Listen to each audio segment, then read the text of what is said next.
नमस्कार साथियों, मैं सचिन गुप्ता आप सभी का आपके अपने यूट्यूब चैनल पर स्वागत करता हूं। आज हम लोग अपने आगामी परीक्षा यूपी बोर्ड के संबंध में पार्ट 3 को कंप्लीट करेंगे। इससे पहले हमने आपके मॉडल टेस्ट नंबर 3 में पार्ट 1 और पार्ट 2 कंप्लीट करा दिए थे। इसलिए हम लोगों ने आपके लिए लगभग 60 क्वेश्चन को कवर किया था। आज हम लोग उससे आगे की श्रृंखला को जारी रखते हुए अन्य क्वेश्चन जो आपके सेट के बचे हुए हैं उनको हल करेंगे। चलिए हम शुरुआत करते हैं बिना किसी देरी के। इससे पहले मैं आगे बढ़ूँ, आप सभी साथियों से निवेदन है हमारे चैनल को अधिक से अधिक लाइक करिए, वीडियो को सब्सक्राइब करिए, चैनल को सब्सक्राइब करिए और अधिक से अधिक साथियों को शेयर करिए, जिससे अन्य छात्र भी इस श्रृंखला का लाभ ले सके। चलिए शुरुआत करते हैं। आज का पहला सवाल नंबर है सवाल नंबर 61। निम्नलिखित में से कौन सा कथन गलत है? तो बच्चों आपके ऑप्शन दिए गए हैं। दो वर्णों के मेल से होने वाले विकार को संधि कहते हैं। पहला ऑप्शन ये है। दूसरा ऑप्शन है तो स्वरों के मेल से उत्पन्न विकार को स्वर संधि कहते हैं। व्यंजन एवं स्वर, व्यंजन स्वर अथवा व्यंजन के मेल से उत्पन्न विकार को व्यंजन संधि कहते हैं। लास्ट ऑप्शन है बच्चों व्यंजन के साथ विसर्ग के मेल से उत्पन्न विकार को विसर्ग संधि कहते हैं। तो बच्चों बताइए कौन सा कथन गलत है? सवाल को ठीक से पढ़िए, क्योंकि कभी कभी होता है कि वो सवाल पढ़ते नहीं है और सही मार्क के चक्कर में आगे बढ़ जाते हैं। तो पूछा गया होता है गलत कौन सा है, तो इसलिए पहले पूछा गया कि निम्नलिखित में से कौन सा कथन गलत है। तो बच्चों सही उत्तर होगा हमारा इस प्रश्न का ऑप्शन नंबर डी। क्या होगा बच्चों? Option number D. विसर्ग के मेल से उत्पन्न विकार को विसर्ग संधि कहते हैं। ये हमारा गलत स्टेटमेंट है, क्योंकि विसर्ग के संबंध में विसर्ग संधि में विसर्ग के साथ स्वर या व्यंजन के मेल से विकार उत्पन्न को विसर्ग कहते हैं। ठीक है, इसका क्या होता है बच्चों? विसर्ग के साथ या तो स्वर हो या व्यंजन हो, जब इनके वजह से विकार उत्पन्न होता है इसको हम लोग कहते हैं विसर्ग विकार। ठीक है, विसर्ग संधि। ठीक है बच्चों, क्या कहते हैं विसर्ग संधि? तो विसर्ग के साथ स्वर या व्यंजन के विकार को हम लोग विसर्ग संधि कहते हैं। ठीक है, ना कि विसर्ग के विसर्ग से मिलने से। तो सवाल नंबर 61 का हमारा ऑप्शन नंबर क्या हो जाएगा बच्चों? डी।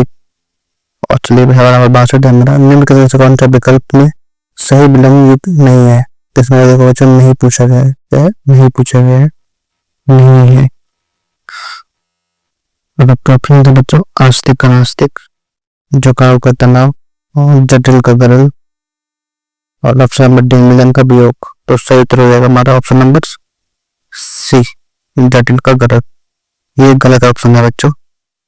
क्या है बच्चों? गलत ऑप्शन, क्योंकि आस्तिक का नास्तिक ये सही है, झुकाव का तनाव ये भी सही है, मिलन का वियोग ये भी सही है। लेकिन बच्चों जटिल का वियोग ये गलत है, क्योंकि जटिल का होता है बच्चों सरल, जटिल का होता है सरल। क्लियर है? गरल का होता है बच्चों सुधा या अमृत। क्लियर है? तो वास्तविक उत्तर जो समझे कौन सा सही विलोम नहीं है तो हो जाएगा ऑप्शन नंबर सी, गठित व्याकरण, इसका सही विलोम मैच नहीं है। ठीक है, चलिए आगे बढ़ते हैं। हमारा सवाल नंबर 63 है। निम्नलिखित में से कौन सा शब्द पूर्ण स्त्रीलिंग है? एक शब्द दिए हुए हैं बच्चों, पूछा गया कौन सा स्त्रीलिंग है? फीमेल है? नहीं, पुल्लिंग है। पुल्लिंग होता है बच्चों मेल। ठीक है, स्त्रीलिंग होता है फीमेल। तो फीमेल वाले वर्ड ही पूछे गए हैं। आपके ऑप्शन है बच्चों देश, नगर, द्वीप और उपरोक्त में से कोई नहीं। तो सही उत्तर रहेगा बच्चों ऑप्शन नंबर डी। क्या रहेगा? ऑप्शन नंबर डी, क्योंकि जितने भी शब्द दिए हुए हैं स्त्रीलिंग नहीं है, सारे पुल्लिंग है। ठीक है बच्चों, जैसे यह मेरा देश है तो इसका हो जाएगा मेरा देश। तो ये बच्चों पुल्लिंग शब्द है। नगर यानी दूसरा नंबर दूसरा शब्द है पुल्लिंग, यह भी बच्चों नगर पुल्लिंग शब्द है। जैसे ये बड़ा नगर है। तीसरा शब्द है द्वीप, ये भी बच्चों पुल्लिंग शब्द है। जैसे ये सुंदर द्वीप है। फिर तीनों वर्ड दिए गए हैं देश, द्वीप और नगर, ये तीनों बच्चों क्या है बच्चों? पुल्लिंग।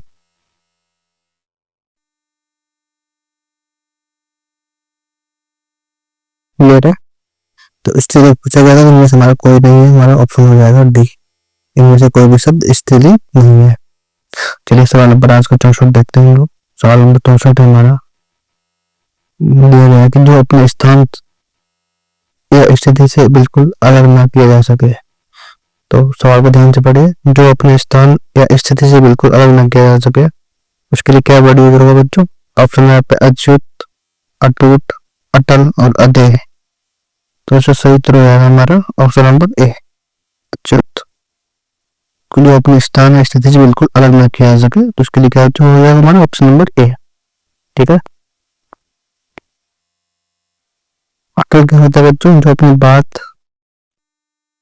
या निर्णय पर अडिग रहे हैं, अपनी बात या निर्णय पर अड़ग रहे हैं, वो क्या है बच्चों? अटूट। ठीक है। अदेय मतलब होता है जो देने योग्य ना हो, जो देने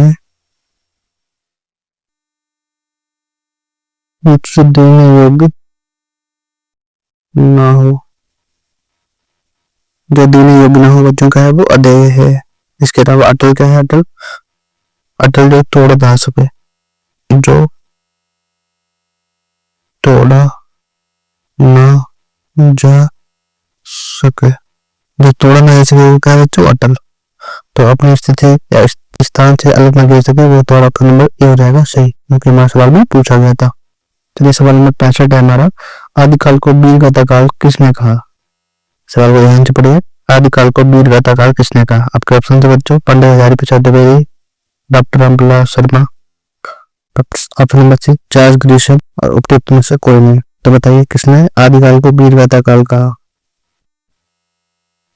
तो सही उत्तर हो जाएगा हमारा, क्या हो जाएगा बच्चों?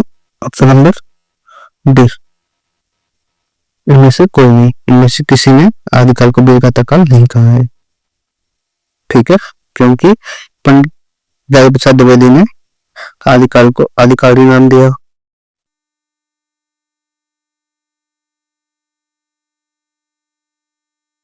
जहाज मिशन ने चारण चरण कहा, चारण चरण,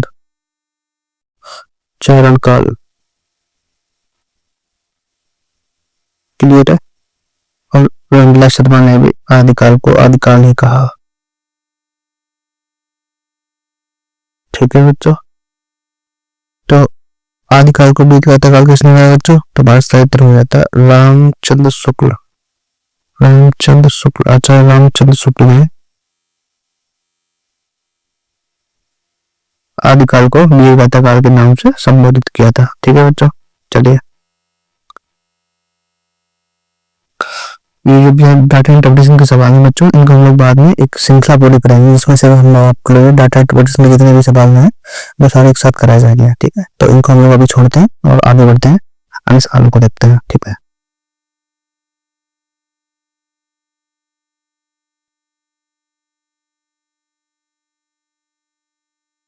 तो हम सवाल नंबर आ जाते हैं बच्चों, सवाल नंबर 86 किसके बच्चों? सवाल नंबर 86। सवाल नंबर 86 क्या कर रहा है हमारा?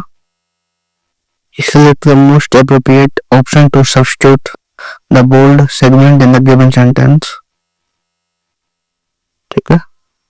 सेंटेंस क्या है? If there is no need to substitute it, select no substitute required. Okay. तो अब हमारा ऑप्शन शुरू, सवाल शुरू होता है बच्चों, क्या शुरू होता है?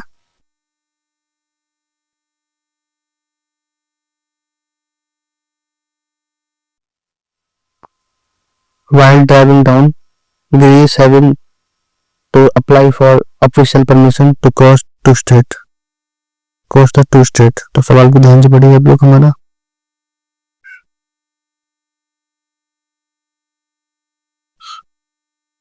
कहाँ पे हम लोग? सवाल number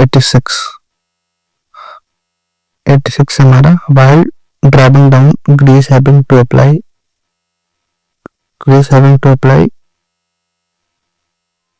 for official permission for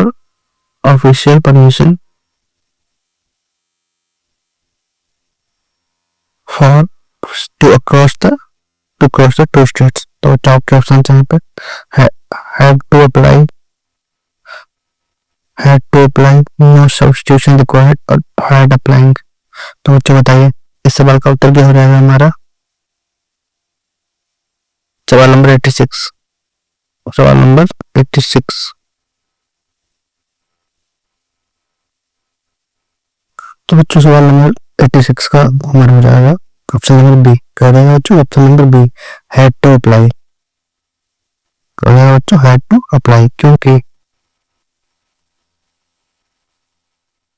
क्योंकि बच्चों बाकी भूतकाल की घटना का वर्णन करता है व्हाइल ट्रैवलिंग डाउन, इसलिए हैविंग के स्थान पर हैड का उपयोग किया जाना चाहिए। ठीक है बच्चों, सवाल नंबर, क्योंकि ये भूतकाल।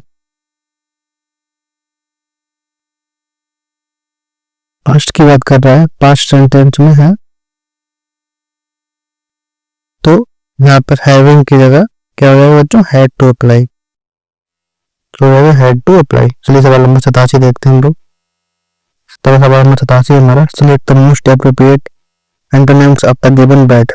क्या पूछा गया? एंटोनिम्स पूछा गया बच्चों, और हमारा ऑप्शंस दिया गया है होप, तो बैड है हमारा होप, तो ऑप्शन से बच्चों प्रॉमिस, फेथ, ट्रस्ट और डिस्पेयर। तो बच्चों बताइए 87 का सवाल नंबर क्या होगा हमारा? तो सही उत्तर हो जाएगा बच्चों हमारा ऑप्शन नंबर डी। क्या हो जाएगा? ऑप्शन नंबर डी, डिस्पेयर हमारा उत्तर हो जाएगा होप का।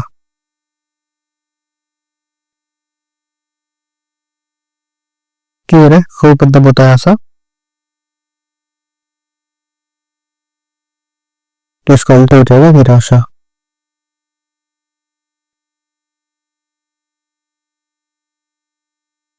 हो गया हमारा सवाल नंबर 87। एंटोनिम्स बैड हमने बता दिया। सवाल नंबर 87 होप का।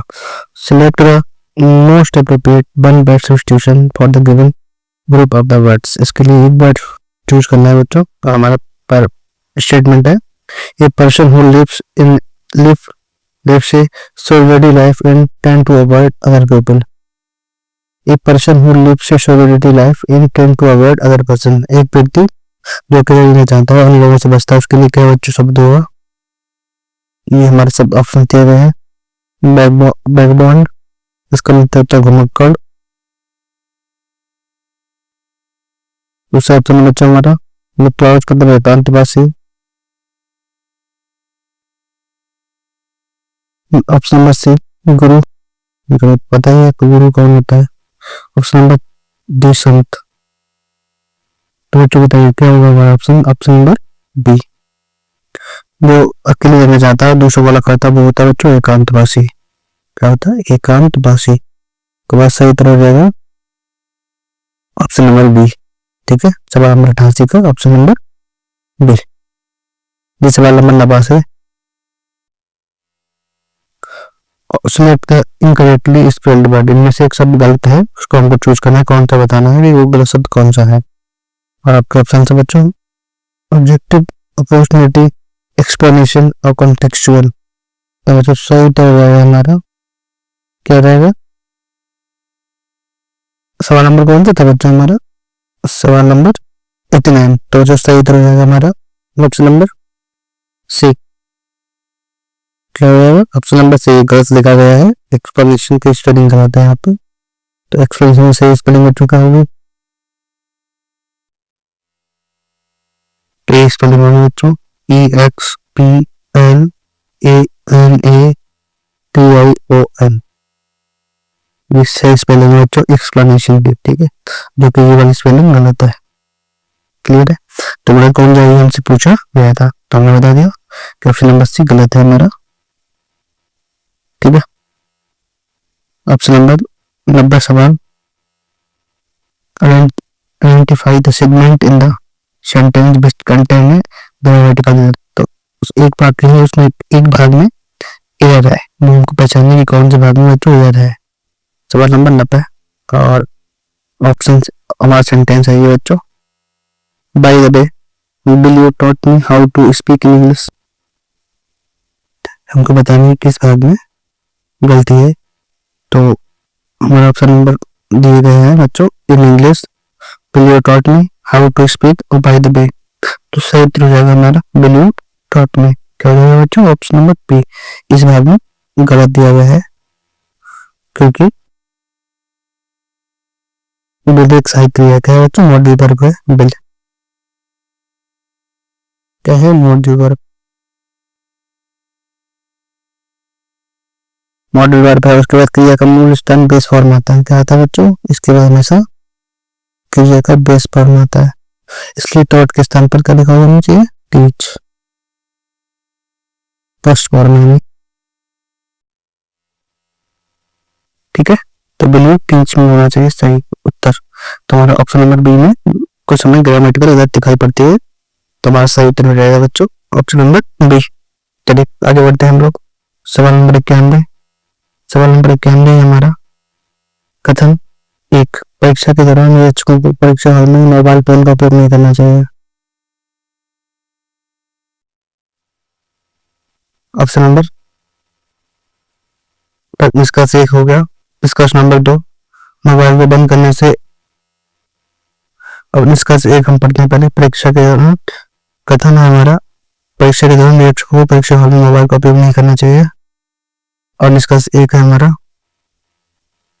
परीक्षा के दौरान मोबाइल से छात्रों को परेशानी होती है। निष्कर्ष 2, मोबाइल को बंद करने से उनकी सतर्कता को बेहतर रखने में मदद मिलती है। ठीक है, तो हमारे कौन सा निष्कर्ष सही फॉलो करता है वो हम देखने में ऑप्शन से बच्चों हमारे, ना तो निष्कर्ष 1 और ना ही निष्कर्ष 2 पालन कर निष्कर्ष पालन करता है। नंबर 2 केवल निष्कर्ष 1 पालन करता है। नंबर 3 केवल निष्कर्ष 2 पालन करता है। नंबर 4 निष्कर्ष 1 और निष्कर्ष 2 दोनों पालन करते हैं। तो बच्चों इस सवाल का सवाल नंबर 91 का हमारा ऑप्शन हो जाएगा। ऑप्शन क्या है बच्चों, डी। सवाल नंबर 1 और निष्कर्ष 1 और निष्कर्ष 2 दोनों पालन करते हैं। स्पष्ट मोबाइल का उपयोग न करने के कारण इस समस्या को टालना है और छात्रों को हो सकती है। नंबर 2 बच्चों को सतर्कता बनाए रखने में सहायता मिलेगी। तो दोनों कथन चाहिए इसके, निष्कर्ष 1 और 2 दोनों चाहिए। तो कथन 1 और 2 इस कथन का, निष्कर्ष 1 और 2 इस कथन का पालन करते हैं। ठीक है बच्चों, तो जो कथन दिया गया हमारा, परीक्षा के दौरान निरीक्षकों को परीक्षा हॉल में मोबाइल फोन का उपयोग नहीं करना चाहिए, इसके जो निष्कर्ष 1 और निष्कर्ष 2 दोनों ही सही है। ठीक है, सवाल नंबर क्या था, 91। सवाल नंबर 92 देखते हैं हम लोग। सवाल नंबर 92 रीजनिंग का सवाल है बच्चों हमारा। सवाल नंबर 92 है हमारा कि एक्स को एक फोटो दिखाते हुए ई को फोटो दिखाते हुए श्रीमान एक्स ने कहा कि इस फोटो में जो स्त्री है वह उसके पति या पत्नी की माँ है। ई ने कहा कि वह स्त्री उसकी पत्नी माँ की माँ है। यही फोटो में जो स्त्री है उसकी केवल एक ही पुत्री है, हो तो ई और एक्स से किसका संबंधित है। आपके ऑप्शन है बच्चों, दामाद, पुत्र, पोता और भाई। ठीक है बच्चों, तो हमें सवाल का सही उत्तर हो जाएगा हमारा सवाल नंबर 92 का। सवाल नंबर 92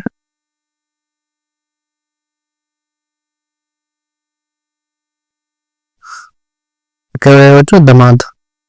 क्या हो जाएगा बच्चों, दामाद, सन इन लॉ संबंधित है, क्योंकि फोटो कहता है कि स्त्री उसकी पत्नी की माँ है। ठीक है, फोटो कहता है बच्चों स्त्री उसकी पत्नी का मुंह है। इसका मतलब है कि जो एक्स है और स्त्री एक्स की सास है। जैसे मान लेते हैं ये एक्स है तो उसकी सास हो गई वह स्त्री फोटो वाली। क्लियर है। ई कहता है कि स्त्री उसकी पत्नी की माँ है। इसका मतलब है कि स्त्री ई की पत्नी की माँ है। ई की पत्नी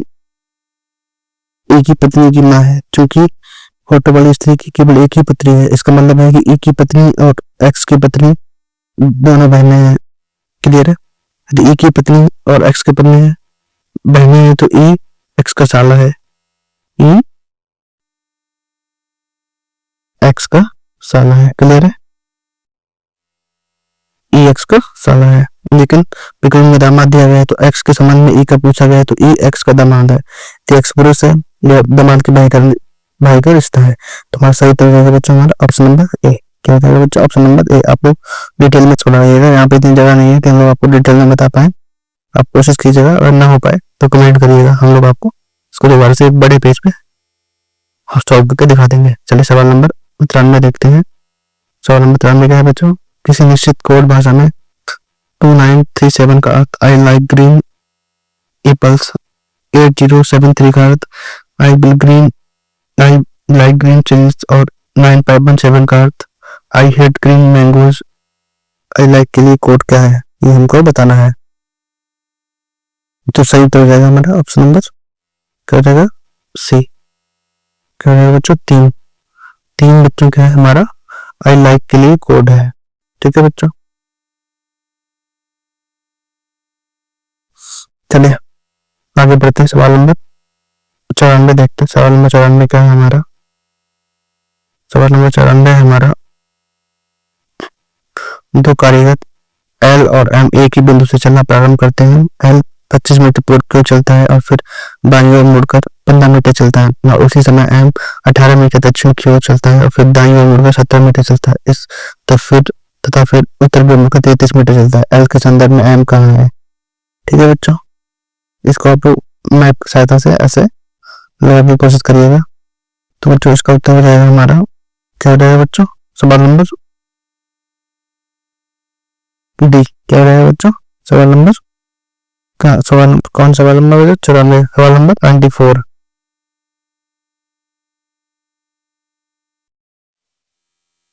सवाल नंबर 94 और आप समझ बच्चों option number D.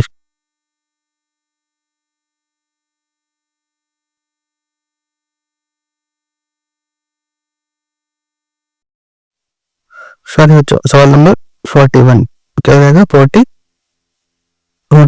Metre west, option number A. हल करने पे जो हम मिल गया था अभी साइड में आपके लिए, तो इसका उत्तर हो जाएगा option number A 42 metre west. Clear है। सवाल नंबर 95, गत कल से अगले दिन से पहले शनिवार को 3 दिन बाद है, आज कौन सा दिन है, ये हमसे पूछा गया। सवाल नंबर 95 क्या है बच्चों, ये हमारा जो कैलेंडर होता है उससे पूछा गया सवाल है। तो हमारा सही उत्तर हो जाएगा ऑप्शन नंबर सी। क्या हो जाएगा बच्चों, ऑप्शन नंबर सी मंगलवार, ट्यूसडे में रहेगा।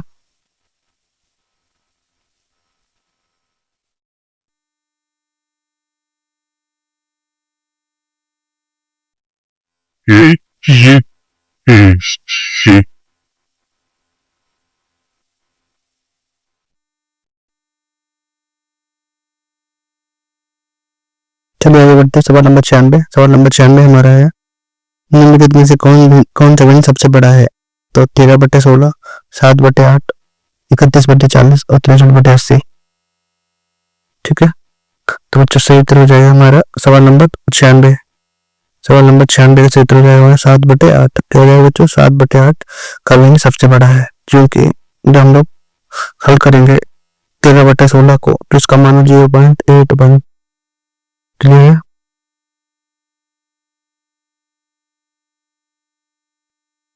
वही 31/40 का मान 0.77, 63/80 का मान बच्चों 0.78 और 7/8 का मान 0.87। तो सबसे बड़ा मान कौन था बच्चों, 7/8। 96 का option number B. 97, TV set का मूल्य 30% घटाने पर बिक्री 20% बढ़ जाती है, दुकानदार की आय पर क्या प्रभाव पड़ेगा। दुकानदार की आय पर क्या प्रभाव पड़ेगा। तो सही उत्तर हो जाएगा हमारा ऑप्शन नंबर डी। क्या हो जाएगा बच्चों, आय 16% घट जाएगी। इसको आप हल करिएगा। क्या होगा बच्चों, आय 16% घट जाएंगे। हमारा सूत्र लगाना बच्चों, a + b + a बटे tan b। इसको ठीक है। सवाल नंबर 98, 18 + 15 भाग 3 × 9 का मान क्या होगा। तो सही उत्तर रहेगा हमारा बोर्डमास के नियम से। और ऑप्शन 7 24, 63, 99, 33/27 और 18। 33/27 और 18।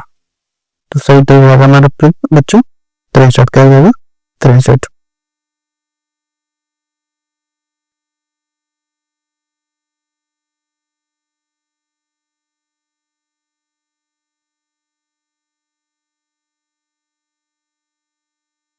क्लियर है।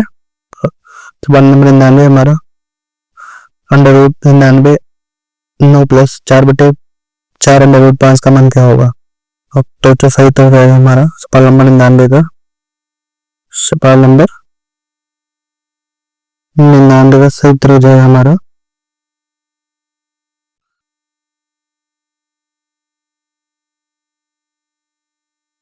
2/5।